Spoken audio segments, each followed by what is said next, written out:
ঘরের ভেতর এসি চললেও আমার কপালে বিন্দু বিন্দু ঘাম জমছে। বিছানায় অনন্যা অঘরে ঘুমাচ্ছে। আমি জানি ও যখন জাগবে তখন এক বিশাল ঝড় উঠবে।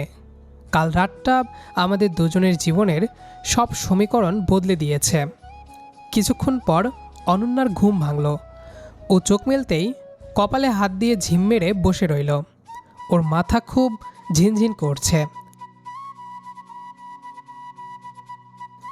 ও মনে হয় বুঝতে পারছে না ও কোথায় আছে। হঠাৎ ও খেয়াল করলো ওর শরীরে কোনো কাপড় নেই, শুধু একটা পাতলা চাদর গায়ে জড়িয়ে ও শুয়ে আছে। পাশে তাকিয়ে আমাকে খালি গায়ে শুয়ে থাকতে দেখে ওর চোখ ছানা বড়া হয়ে গেল। ও ভয়ে থরথর করে কাঁপছে আর অবিশ্বাস্য দৃষ্টিতে আমার দিকে তাকাচ্ছে। কি করেছিস তুই আমার সাথে? কথা বলছিস না কেন? বল, কি করছিস তুই আমার অজ্ঞান হয়ে যাওয়ার সুযোগ নিয়ে? কেন আমি এই অবস্থায়? আমি খুব শান্ত গলায় ওর দিকে তাকালাম এবং বললাম, যেটা আমার করা উচিত ছিল আমি সেটাই করেছি, এর বেশি কিছু নয়। অনন্যাকে এই অবস্থায় দেখে আমার একটু খারাপ লাগলেও এখন দমে গেলে চলবে না। যেটা তোর করা উচিত ছিল মানে? তো কি করা উচিত ছিল আমার সাথে? কথা বলছিস না কিসের জন্য? দেখ নীরব, একদম বাড়াবাড়ি করিস না। আমি কিন্তু এখন মোটেও মজা করার অবস্থাতে নেই, তাই ফাইজলামো বাদ দিয়ে কি হয়েছে সেটা বল। অনন্যার এমন ভয় পাওয়া দেখে আমার মনে মনে একটু হাসি পেল। আসলে ও যা ভাবছে ব্যাপারটি ঠিক তেমন নয়, কিন্তু আপাতত ওকে একটু ভয় পাইয়ে রাখাটাই আমার উদ্দেশ্য। আমি মুখ গম্ভীর করে ওকে বললাম, দেখো অনন্যা, এখন আর ভয় পেয়ে লাভ নেই। যা হওয়ার তা তো হয়ে গেছে। তুই অজ্ঞান ছিলি, আর সেই সুযোগে আমি আমাদের সম্পর্কের একটা নাম দিয়ে দিয়েছি। এখন তুই চাইলে আমাকে মারতে পারিস, কিন্তু তাতে সত্যি বদলে যাবে না। ও আমার কথা শুনে নিজের গায়ের চাদরটা আরও শক্ত করে জড়িয়ে ধরল। ওর চোখে টলমল করছে জল। ও কাপা গলায় আমাকে বলতে লাগলো, তুই এটা করতে পারলি নীরব? আমরা তো বেস্ট ফ্রেন্ড ছিলাম। আমি তোকে সব থেকে বেশি বিশ্বাস করতাম। এখন আমি সবার সামনে মুখ দেখাবো কি করে? বাবা মা যদি জানতে পারে তারা তো মরেই যাবে। তুই কেন আমার সাথে এমন করলি? ওর পাগলামি আর কান্না দেখে আমি মনে মনে ভাবলাম, এই মেয়েটা সারা জীবন বোকায় রয়ে গেল। ও বুঝতে পারছে না যে কাল রাতে কি বিশাল একটা ঘটনা ঘটে গেছে। আমি ওর দিকে তাকিয়ে বললাম, দেখ অনন্যা, এখন আর কান্নাকাটি করে লাভ নেই। এখন আমাদের সামনের কথা ভাবতে হবে। চাচা আর বাবা অলরেডি সব জেনে গেছেন। তারা নিচে আমাদের জন্য অপেক্ষা করছেন। তুই চট করে ফ্রেশ হয়ে নে, আমাদের নিচে যেতে হবে। আমি ঘর থেকে বেরিয়ে যাওয়ার সময় শেষবারের মতো ওর কান্নামাখা মুখটার দিকে তাকালাম। আমার বুকের ভেতরটাও কেমন যেন করে উঠছে। কিন্তু আমাদের দুজনের ভবিষ্যতের জন্য এই কাজটা আমাকে করতেই হতো। এখন নিচে আমাদের জন্য অনেক বড় পরীক্ষা অপেক্ষা করছে। বাবা আর চাচাকে কিভাবে সামলাবো সেই চিন্তায় এখন আমার মাথায় ঘুরছে। ড্রয়িং রুমের গুমোট পরিবেশে আমি সোফায় মাথা নিচু করে বসে আছি। আমার সামনে আমার বাবা, অনন্যার বাবা আর অনন্যার চাচা তিনজনেই মূর্তির মতো বসে আছেন। কারোর মুখে কোনো কথা নেই। কাল রাতের সেই ঝড়ের পর আজকের সকালটা যে এমন বিষাক্ত হবে তা আমি জানতাম। কিছুক্ষণ পর সিঁড়ি দিয়ে নামার শব্দ হলো। তাকে দেখি অনন্যা নামছে। ওর আলুথালু বেশ, চোখ দুটো কান্নায় জবা ফুলের মতো লাল হয়ে আছে। ও নিচে নেমেই ওর বাবার পা জড়িয়ে ধরে ডুকরে কেঁদে উঠল। বাবা, তুমি এই অন্যায়টা কিভাবে হতে দিলে? নীরব আমার বেস্ট ফ্রেন্ড ছিল, কিন্তু ও কাল রাতে পশুর মতো আচরণ করেছে। আমি বারবার না করা সত্ত্বেও ও কাজী ডেকে আমাকে জোর করে বিয়ে করেছে। তোমরা কেন ওকে থামালে না বাবা? ও আমার বিশ্বাসটা ছিঁড়ে টুকরো টুকরো করে দিয়েছে। মা রে, কালকের পরিস্থিতি যদি তুই দেখতি তাহলে নীরবকে দোষ দিতি না। এলাকার লোকজন যেভাবে তোকে নোংরা ভাষায় আক্রমণ, আমাদের সবার গায়ে হাত তোলার সাহস দেখিয়েছিল, তখন নীরব ছাড়া আর কেউ তাকে বাঁচাতে এগিয়ে আসেনি। ও যদি তখন তোকে নিজের স্ত্রী হিসেবে পরিচয় না দিত, তবে ওরা তোকে আমাদের কাছ থেকে কেড়ে নিত। ঠিকই বলছিস অনন্যা, আমরা বড়রা তখন পরিস্থিতির চাপে অসহায় ছিলাম। নীরব যদি জোর করে বিয়েটা না করতো, তবে আজ তোকে এই সমাজে মুখ দেখানোর সুযোগ দিত না কেউ। ও তো সম্মান বাঁচিয়েছে রে মা। সম্মান বাঁচিয়েছে নাকি আমার জীবনটা নরক করে দিয়েছে? আমি চিৎকার করে বলছিলাম যে আমি এই বিয়ে মানি না। আমি ওর মতো ছেলেকে কোনো দিন স্বামী হিসেবে ভাবতে পারি না। ও আমার সেই চিৎকার অগ্রাহ্য করে আমার হাতের টিপসই নিয়েছে। তারপর তো আমি অজ্ঞানী হয়ে গেলাম।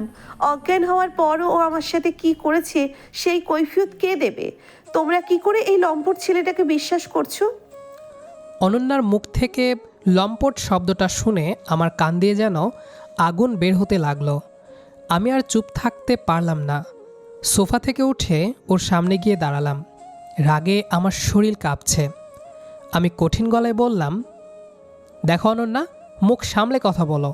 তোমার সম্মান রক্ষা করার জন্য তোমাকে আজ নিজের পরিবারের কাছেও অপরাধী হতে হয়েছে। কাল যখন ওই বখাটেগুলো তোমার গায়ে হাত দিচ্ছিল, তখন তোর এই বাবা আর চাচা ওখানেই দাঁড়িয়েছিলেন, কিন্তু কেউ তোকে বাঁচাতে পারেননি। আমি কাজী ডেকে তোকে সবার সামনে স্ত্রী হিসেবে স্বীকৃতি দিয়েছি বলে আজ তুই এই বাড়িতে দাঁড়িয়ে বড় বড় কথা বলতে পারছিস। নীরব, থাম। বড়দের সামনে বেয়াদবি করিস না। অনন্যা মা, শোন, নীরব যা করেছে তা তোকে হারানোর ভয়েই করেছে। ও তোকে ছোটবেলা থেকে পছন্দ করে, তাই হয়তো কাজটা একটু কঠোরভাবে করে ফেলেছে, কিন্তু ওর মনে কোনো পাপ নেই। পছন্দ করে? ও আমাকে পছন্দ করে বলে জোর করে বিয়ে করবে? এটা কোন ধরনের ভালোবাসা নীরব? তুই আমাকে অজ্ঞান অবস্থায় একা পেয়ে সুযোগ নিয়েছিস, তুই আমার কাপড় পাল্টেছিস, আমার পাশে খালি গায়ে শুয়েছিলি, এসব কি তোর বড়ত্বের পরিচয়? তুই একটা সুযোগ সন্ধানী। আমি ওর হাতটা হ্যাসকার টানে আমার কাছে নিয়ে আসলাম। ওর চোখে চোখ রেখে বললাম, একদম বাড়াবাড়ি করিস না অনন্যা। তোকে কাল ভেজা অবস্থায় ঘরে এনেছিলাম, কারণ বৃষ্টিতে ভিজে তোর অবস্থা খারাপ ছিল। তোর কাপড় আমি পাল্টাইনি, আমার মা আর কাজের মেয়ে পাল্টে দিয়েছে। আর আমি তোর পাশে শুয়েছিলাম কারণ তোর জ্বর আসছিল, আর তুই ঘুমের ঘরে আমাকে জড়িয়ে ধরেছিলি। আমি চাইলে অনেক কিছুই করতে পারতাম, কিন্তু আমি তোকে আমার স্ত্রী হিসেবে সম্মান করেছি বলেই তোকে স্পর্শ করিনি। তুই যা ভাবছিস তা যদি সত্যি হতো, তবে আজ তুই এভাবে দাঁড়িয়ে কথা বলতে পারতি না। নীরব ঠিকই বলেছে মা, আমরা সব জানি। নীরবের মাই তোকে পরিষ্কার করিয়ে শুয়ে দিয়ে গেছেন। তুই কেন বৃদ্ধা নীরবকে অপমান করছিস? ও তোর বন্ধু হিসেবে তোর পাশে থেকেছে। আমি কোনো কথা শুনতে চাই না। আমি এই বিয়ে মানি না। তোমরা কালই আমাকে ডিভোর্স দাও। আমি ওর মুখও দেখতে চাই না। নীরব, তুই আমাকে জোর করে সই নিয়েছিস, এই পাপের বিচার হবে। আমি ওর থুতনি চেপে ধরলাম, সবার সামনেই বললাম, ডিভোর্স তো দূরের কথা, এখন থেকে তুই আমার ঘরের বউ হয়ে থাকবি। আমার বাবা আর তোর বাবা যখন সই করে সাক্ষী হয়েছেন, তখন এই বিয়ে ভাঙার ক্ষমতা কারণ নেই। তুই যত কান্নাকাটি করিস আর যত গালাগালি দিস, এখন থেকে তুই শুধুই আমার। আজই তোকে আমি আমার বাড়িতে নিয়ে যাব, দেখি কার কত সাহস তোকে আমার কাছ থেকে নিয়ে যাই।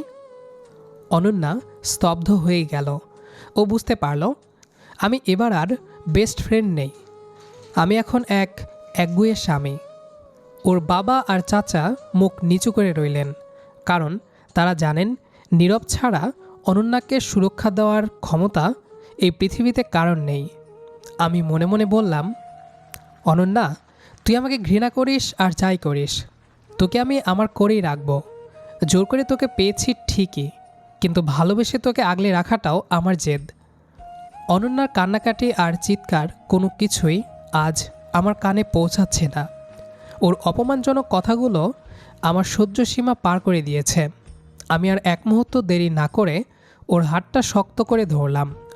ও আমাকে ছাড়িয়ে নেওয়ার জন্য অপ্রাণ চেষ্টা করছে, কিন্তু আমার হাতের মুঠো আজ অনেক বেশি শক্ত। আমি ওর চোখের দিকে তাকিয়ে কঠিন গলায় বললাম, অনেক হয়েছে অনন্যা, এবার থাম। তোর কোনো নাটক আজ আর চলবে না। তুই আমাকে ছাড় নীরব, তুই আমাকে কোথায় নিয়ে যাচ্ছিস? বাবা দেখো, ও আমাকে জোর করে নিয়ে যাচ্ছে। চাচা তোমরা কিছু বলো, আমি ওর সাথে কোথাও যাব না। আমি কারো কোনো কথার তোয়াক্কা করলাম না। অনন্যার বাবা আর চাচা ড্রয়িং রুমের কোনায় চুপচাপ দাঁড়িয়ে আছেন। ওনারা একবার আমার দিকে তাকিয়েই চোখ সরিয়ে নিলেন। ওনারা ভালো করেই জানেন কাল রাতের পর এই সমাজে অনন্যাকে আগলে রাখার সাধ্য ওনাদের নেই। এখন আমি যা করছি সেটাই অনন্যার ভবিষ্যতের জন্য মঙ্গল। আমার বাবাও একপাশে গম্ভীর হয়ে দাঁড়িয়ে আছেন। তিনি ইশারায় আমাকে চলে যেতে বললেন। আমি অনন্যাকে টেনে হিঁচড়ে গাড়ির দিকে নিয়ে যেতে লাগলাম। বাবা, তোমরা কি মরে গেছো? একটা ছেলে তোমাদের চোখের সামনে দিয়ে তোমাদের মেয়েকে এভাবে নিয়ে যাচ্ছে আর তোমরা পুতুলের মতো দাঁড়িয়ে আছো। নীরব, তুই আমাকে মারলেও আমি তোর বাড়িতে যাব না। আমি তোকে ঘৃণা করি।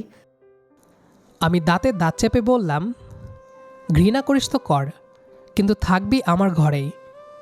আমি ওকে এক প্রকার চ্যাংদোলা করে গাড়ির পেছনের সিটে বসিয়ে দিলাম এবং নিজেও পাশে বসে দরজা লক করে দিলাম। গাড়ি চলতে শুরু করলো আমাদের বাড়ির উদ্দেশ্যে। অনন্যা জানালার কাচ পিটিয়ে চিৎকার করছে, কিন্তু আমি হেলমেট পরা পাথরের মতো বসে রইলাম। আমার বুকটা ফেটে যাচ্ছে এটা ভেবে যে মেয়েটাকে আমি ফুলের মতো ভালোবাসতাম আজ তাকে এভাবে বাধ্য করতে হচ্ছে। কিছুক্ষণ পর আমরা বাড়িতে পৌঁছালাম। গাড়ি থেকে নামিয়ে ওকে জোর করে আমার ঘরের ভেতর নিয়ে আসলাম। আমার মা দরজায় দাঁড়িয়েছিলেন। ওনার চোখে মুখে দুশ্চিন্তা, কিন্তু মাও কোনো বাধা দিলেন না। আমি অনন্যাকে সরাসরি আমার শোবার ঘরে নিয়ে গিয়ে সজোরে দরজা আটকে দিলাম। অনন্যা মেঝেতে বসে পড়ে আবার ডুকরে কেঁদে উঠল। তুই আমাকে শেষ করে দিলি নীরব।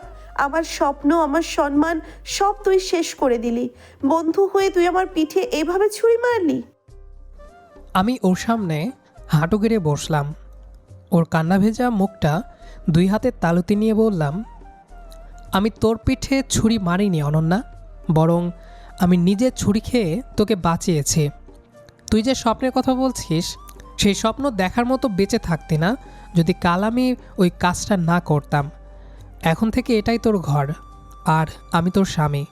এটা যত তাড়াতাড়ি মেনে নিবি তোর জন্যই ভালো। আমি কোনো দিন তোকে স্বামী হিসেবে মানব না। তুই আমাকে জোর করে আনতে পারিস, কিন্তু আমার মন পাবি না। আমি ওর কথা শুনে তাচ্ছিল্যের হাসি হাসলাম। তারপর ওর কানের কাছে গিয়ে ফিসফিস করে বললাম, মন পাওয়ার জন্য আমি বিয়েটা করিনি অনন্যা, তোকে আগলে রাখার জন্য করেছি। আর মন, ওটা তো আমি অনেক আগেই পেয়ে গেছি, শুধু তুই সেটা বুঝতে পারিসনি। এখন চুপচাপ এখানে বসে থাক, বাইরে যাওয়ার চেষ্টা করবি না একদম। আমি ঘর থেকে বেরিয়ে এসে বাইরে থেকে দরজা লক করে দিলাম।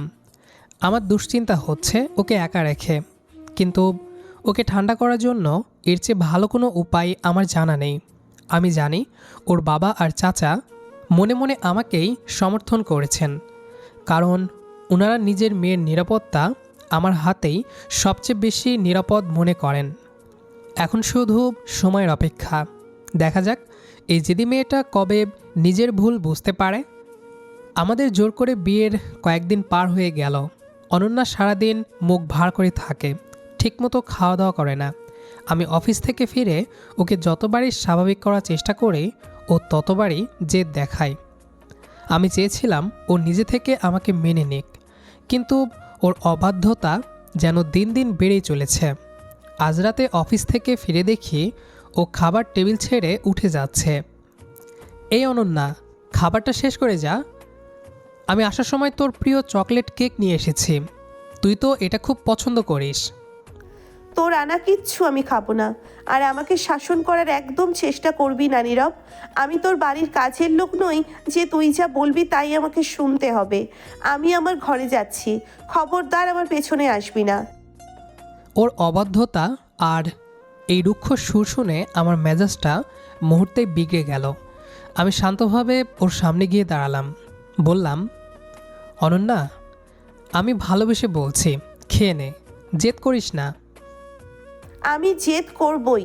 তুই জোর করে আমাকে বিয়ে করেছিস বলে আমি তোর কথা শুনতে বাধ্য নই। আমি এখন থেকে নিজের ইচ্ছে মতো চলবো। তুই কে আমাকে আটকানোর?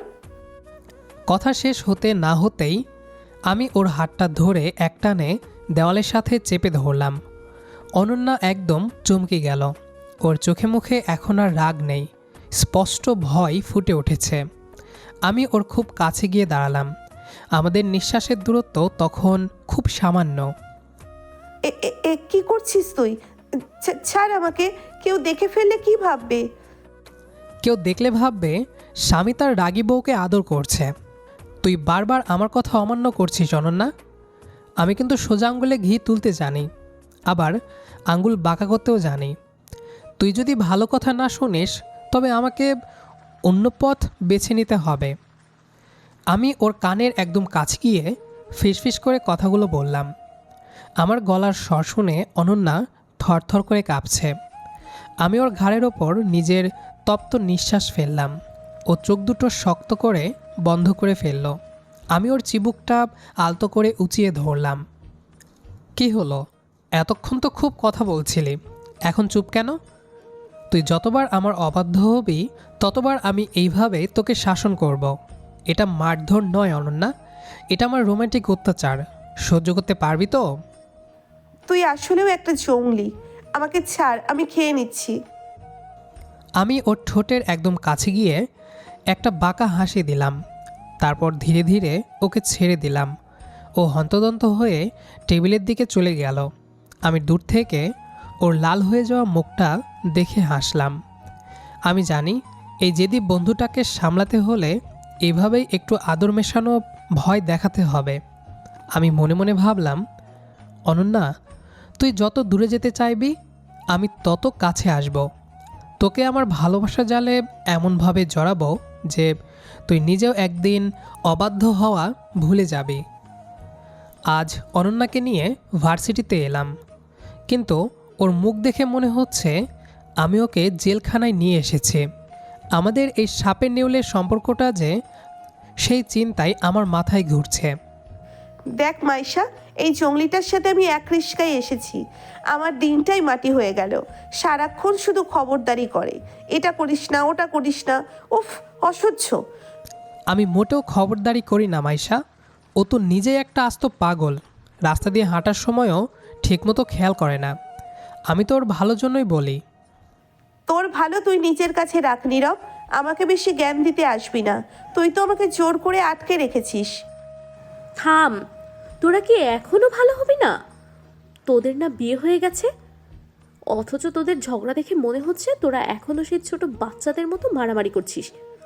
তোরা কি এভাবে নেউল বেজির মতো ঝগড়া করেই সারা জীবন কাটাবি? আমি কি সাধে করি? ও আমাকে সারাক্ষণ জ্বালিয়ে মারে। তুই বিশ্বাস কর মাইশা, ও আমার জীবনটা অতিষ্ঠ করে দিয়েছে। শোন অনন্যা, তোরা এখন হাজব্যান্ড ওয়াইফ। তোরা যদি ক্যাম্পাসে এসেও এমন সাপে নেউলে ঝগড়া করিস, তবে একসাথে সংসার করবি কিভাবে শুনি? যদি সবসময় এরকম সতীনের মতো ঝগড়া করিস, তবে তোদের সংসারটা তো রণক্ষেত্র হয়ে যাবে। একটু তো শান্ত হ। মাইশার কথা শুনে আমি অনন্যার দিকে তাকিয়ে হাসলাম, কিন্তু ও রাগে মুখ ঘুরিয়ে নিল। আমি জানি আমাদের এই ঝগড়াই আসলে আমাদের ভালোবাসা, যা এই পাগলটা এখনও বুঝতে পারছে না। ক্যাম্পাসের রাস্তা দিয়ে আমি, অনন্যা আর মাইশা হাঁটছিলাম, কিন্তু অনন্যার মনটা এখনও তেতো হয়ে আছে। আমি বারবার ওর সাথে কথা বলার চেষ্টা করছি, আর ও জেদ করে রাস্তার একদম পাশ দিয়ে হাঁটছে। হঠাৎ করেই পেছন থেকে একটা বাইক প্রচণ্ড গতিতে আমাদের দিকে ধেয়ে আসতে লাগলো। বাইকটা নিয়ন্ত্রণ হারিয়ে ঠিক অনন্যার গায়ের ওপর উঠে যাচ্ছিল। আমি এক মুহূর্ত সময় নষ্ট না করে অনন্যার হাত ধরে সজোরে একটা টান দিয়ে ওকে নিরাপদ জায়গায় সরিয়ে দিলাম, কিন্তু নিজেকে সরানোর সময় পেলাম না। বাইকের হ্যান্ডেলটা প্রচণ্ড জোরে আমার পেটে এসে লাগলো। আমি ছিটকে কয়েক হাত দূরে পড়ে গেলাম। পেটে অসহ্য যন্ত্রণা হচ্ছে, মনে হচ্ছে নাড়ি ভুঁড়ি সব ছিঁড়ে যাচ্ছে। যন্ত্রণায় ছটফট করতে করতে একসময় আমার চারপাশটা অন্ধকার হয়ে এলো। আমি জ্ঞান হারালাম। নীরব, নীরব, ওরে নীরব, তুই চোখ খোল। মাইশা দেখ ও কেমন করছে। ওর কোনো জ্ঞান নেই। আমি এখন কি করব? কেউ সাহায্য করো। অনন্যা, শান্ত হ। আগে একটা রিক্সা বা গাড়ি ডাকতে হবে। তুই ওকে ধর, আমি লোকজনকে ডাকছি। তুই কেন আমাকে বাঁচাতে গেলি রে জঙ্গলি? আমি তো তোকে কত পচা কথা বলেছি, তুই কেন আমাকে ফেলে দিলি না? নীরব, প্লিজ চোখ খোল, আমি আর তোর কোনো অবাধ্য হব না। তুই আমার সাথে বাড়াবাড়ি করিস, যা খুশি করিস, কিন্তু প্লিজ এভাবে মরে যাস না। আমার যে তুই ছাড়া আর কেউ নেই রে। আমার তখন কিছুই মনে ছিল না, শুধু মনে হচ্ছিল অনন্যা আমার নাম ধরে চিৎকার করে কাঁদছে। ওর সেই বুক ফাটা আর্তনাদ চারপাশের বাতাস ভারী করে তুলল। যে মেয়েটা একটু আগে আমাকে ঘৃণা করছিল, সে আজ আমাকে হারানোর ভয়ে একদম পাগল হয়ে গেছে। হসপিটালের কেবিনে ওষুধের কড়া গন্ধের মাঝে যখন আমার জ্ঞান ফিরল, পেটে তখনও চিনচিনে ব্যথা। চোখ মেলতেই দেখলাম অনন্যা আমার হাতটা শক্ত করে নিজের বুকের কাছে ধরে বসে আছে। ওর চোখগুলো ফোলা, অনবরত পানি পড়ছে। আমাকে চোখ মেলতে দেখে ও যেন এক মুহূর্তের জন্য পাথর হয়ে গেল, তারপর ঝরঝর করে কেঁদে ফেলল। আমি দুর্বল হাতে ওর চোখের পানি মুছে দিয়ে একটু হাসলাম। তুই কাঁদছিস কেন রে পাগলি? আমি তো মরে গেলে তোরই ভালো হতো। এই জঙ্গলিটার হাত থেকে চিরতরে মুক্তি পেয়ে যেতি, কোনোদিন আর বাড়াবাড়ি করতাম না। একদম বাজে কথা বলবি না। তোকে মারবো, কাটবো, সব করব আমি, কিন্তু তারপরও তুই আমার হয়েই থাকবি সব সময়। কখনোই আমার থেকে দূরে যাওয়ার কথা ভাববি না। আর এভাবে আমাকে ছেড়ে পালিয়ে যাওয়ার কথা ভাবলে আমার থেকে খারাপ কিন্তু আর কেউ হবে না, বলে দিলাম। আমি সারা রাত আল্লাহর কাছে শুধু তোকেই চেয়েছি। আমি ওর পাগলামি দেখে হাসলাম আর দীর্ঘ শ্বাস ফেলে বললাম, তুই আসলে একটা পাগলি। আমার মনের কথা কি তুই কোনোদিন বুঝবি না? কেন তোকে জোর করে বিয়ে করেছি তা কি এখনো বুঝতে পারিস না? আমি বুঝবো কি বুঝবো না জানি না, তবে তোকে আমি কখনোই ছাড়বো না। তোকে আমার চাই নীরব। ছোটবেলা থেকে যেভাবে আমার পাশে ছায়া হয়েছিলি, এভাবেই সারা জীবন আমার পাশে তোকে ছায়া হিসেবে চাই। আমি তোকে অনেক ভালোবাসি রে, কিন্তু জেদের বশে বলতে পারিনি। তোকে হারানো মানে আমি নিজেকে হারানো। ওর মুখে প্রথমবার ভালোবাসার কথা শুনে আমার সব যন্ত্রণা মুহূর্তেই উবে গেল। আমি ওর হাতটা নিজের বুকের উপর রাখলাম। আমাদের দুজনের মাঝের সব দূরত্ব যেন এক নিমিষে মুছে গেল। ঠিক তখনই দরজার কাছ থেকে একটা জোরে কাশির শব্দ শোনা গেল। তাকেই দেখি মাইশা দাঁড়িয়ে মিটিমিটি হাসছে। ওরে বাবা, আমি কি অসময়ে চলে আসলাম নাকি? তোদের এই রোম্যান্স দেখে তো মনে হচ্ছে হসপিটাল না, এটা তোদের সিনেমার শুটিং সেট। আমরা দুজনেই একটু লজ্জা পেলাম। মাইশা হাসতে হাসতে এগিয়ে এসে আমাদের দুজনের দিকে তাকালো। তোরা দুজন দুজনকে এতই যখন ভালোবাসিস, তাহলে সারাদিন কেন এমন করেই লড়াই করিস বলতো? তোদের ঝগড়া দেখলে তো বাইরের লোক ভয় পেয়ে যাবে। তোরা কি কোনোদিন ভালো হবি না? লড়াই কি আমি করি? ওই তো সারাক্ষণ আমার সাথে ঝগড়া করে আর আমাকে জ্বালিয়ে মারে। ও একটা জঙ্গলি। দেখলি মাইশা, উল্টো আমাকেই দোষ দিচ্ছে। ঝগড়া তো তুই শুরু করিস, আমি তো শুধু উত্তর দিই। তুই একটা আস্ত ঝগড়ুটে বউ। তোরা আর ভালো হবি না। বিয়ের আগে যেমন ছিলি, বিয়ের পরেও দেখি সেই সাপে নেউলেই রয়ে গেলি। তোদের এই ঝগড়া আর ভালোবাসার রহস্য উদ্ধার করা কারোর সাধ্য নেই। মাইশার কথা শুনে আমরা সবাই একসাথে হেসে উঠলাম। আমি অনন্যার দিকে তাকিয়ে মনে মনে বললাম, তুই এভাবেই আমার সাথে সারা জীবন ঝগড়া করিস অনন্যা। শুধু কোনো দিন আমার হাতটা ছেড়ে যাস না। আমাদের এই খুনসুটি আর পাগলাটে ভালোবাসাই আমাদের সংসারটাকে পূর্ণতা দিক। তো যাই হোক, আমরা আজকের গল্পটির শেষ প্রান্তে চলে এসেছি। গল্পটি আপনাদের কাছে কেমন লেগেছে সেটি অবশ্যই কমেন্ট করে জানাবেন। দেখা হচ্ছে আবারও নতুন কোনো গল্প নিয়ে। সেই পর্যন্ত আমাদের সাথেই থাকুন। আর যারা আমাদের গল্পটি শেষ পর্যন্ত শুনেছেন তাদের সবাইকে অসংখ্য ধন্যবাদ।